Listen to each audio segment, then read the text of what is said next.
Welcome back to another edition of Walk-Ons Wednesday, and that makes us the Walk-Ons. Here at Walk-Ons, you know Travis Cram, parts unknown, came in 28 Sports Director David Collier. We'll hit the ground running this week, guys. Let's go back a little bit to UTEP. Give me your biggest takeaway, the best thing you saw, Travis. Best thing I saw from that game, I think, was Tech's ability to kind of overcome some early first half mistakes, giving up the turnover, and then I think the pass interference calls on defense and then holding them to no points after that. They gave up a bad first down on 3rd and 12 on a pass interference call, and then they ended up holding UTEP to 0 points and actually giving negative yards from that point on. So defense stepped up. The offense kind of had that closing the door moment in the second half with 2 big plays, and then you kind of got to put in some of the extra guys in the fourth quarter and get them some practice. But I thought overall, Tech played a pretty flawless game. A couple of days later, anything jumping out at you? No, it's the same thing for me. It's basically the defense, and I know that there are some issues at times, but at the same time, you almost should, on a team you should shut out, and I don't think you expected not to see them score or at least score a touchdown, and you didn't let them do that. This team's tackling better. We talked a little bit earlier this week, David. Their open field tackling seems to be much better. Their form tackling, one guy making a tackle. What do you think the biggest difference is year to year?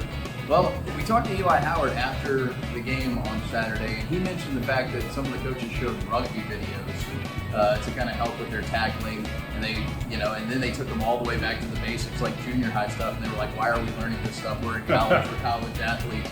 But something's working. I mean, it might be who they're playing right now, but at the same time, like you said, they're not missing that first tackle. They're taking good angles, and maybe it's just me just seeing Jordan Brooks in my nightmares or something, but it seems like he has not missed a single tackle. I'm sure he has. I'm not going back and watching all the film, but for the most part, it looks like they're tackling much better. It's funny, you put the fun in fundamentals and you get better doing a fundamental thing. Let's go to Arizona. I mean, not really, but we'll talk about Arizona. Overblown talking about the Heat playing in Arizona. What's the bigger factor, Heat or start time? I think it's start time. I don't factor in much of the heat. You get plenty of heat and love it, whether it's that true desert heat like you have in Arizona or whether it's the West Texas heat here. I think they're used to the heat.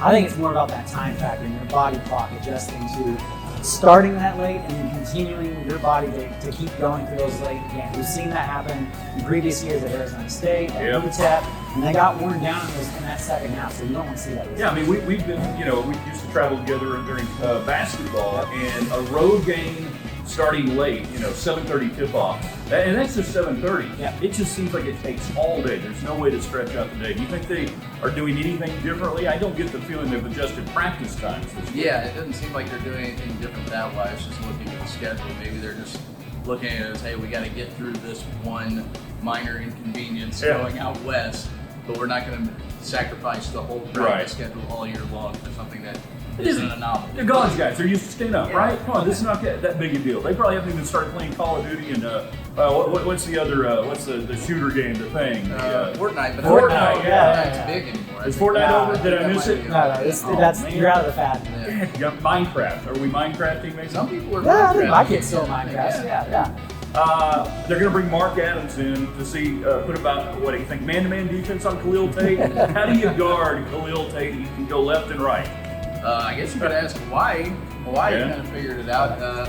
Or you can ask Kevin Sumlin. He figured it out for his first entire year. Hopefully they haven't figured out how to use him the right way this week, and they can save that for the Pac-12. And I certainly don't know how to do it. And a lot of people hadn't figured it out. Is it as simple as just make him beat you with his arm? Don't let him run. Take away that aspect and make him one-dimensional? I mean, you could say that, but at the same time, he had, I think, 109 yards rushing in the first game against Hawaii, which was mostly scrambling and just designed draw plays.